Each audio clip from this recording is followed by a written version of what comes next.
உலகமெல்லாம் உள்ள பக்திபிளானட்.com நேயர்களுக்கு வணக்கம். இப்பொழுது சிம்மராசி நேயர்களே, உங்களுக்கு குரு பகவான் எந்த அளவிற்கு பலனை கொடுப்பார், எவ்வளவு வாரி வழங்குவார் என்று பார்ப்போம். உங்களுடைய ராசிக்கு குரு பகவான் 10வது இடத்தில் வந்து அமர்ந்து விட்டார். 17/5/2012 முதல் 30/5/2013 வரை 10வது இடத்தில், அதாவது ஜீவனஸ்தானத்தில் குரு பகவான் அமர்ந்து விட்டார். கிருத்திகை நட்சத்திரம் சூரியன் சாரத்தில் அமர்ந்து விட்டார். பொதுவாக கூறுவார்கள், பதவி இழந்தவன் 10ல் குரு என்று.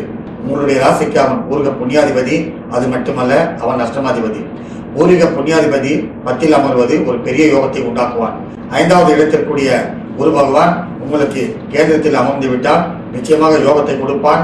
அது மட்டுமல்ல, குருவோடு கேதுவும் இணைந்து விட்டால் கோட்டீஸ்வர யோகம் என்று கூறுவார்கள். உங்களுடைய ராசிக்கு 2வது இடத்தை, 4வது இடத்தை, 6வது இடத்தை குரு பகவான் பார்வை செய்கின்றார். இதில் என்ன ஒரு பெரிய யோகம் என்றால், 2வது இடம் தன குடும்ப வாக்குஸ்தானம் என்று கூறுவார்கள்.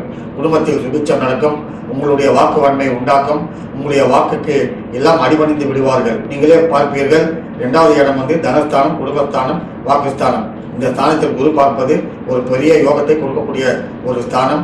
4வது ஸ்தானம் வண்டி, வீடு, வாசல், வாகனம் சொல்லக்கூடிய 4வது ஸ்தானம்.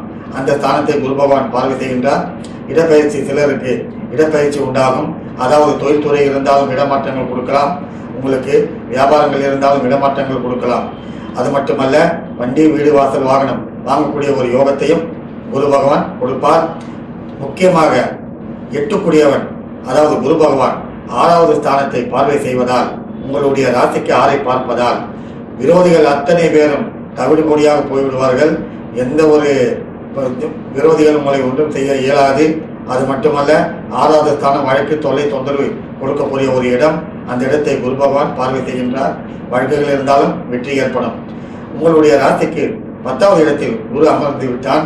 அந்த குரு பகவான் உங்களுக்கு ஒரு நிச்சயமாக ஒரு யோகத்தையே கொடுப்பான். காரணம், கேதுவும் குருவும் இணைந்தால் கோட்டீஸ்வர யோகம் என்று கூறுவார்கள்.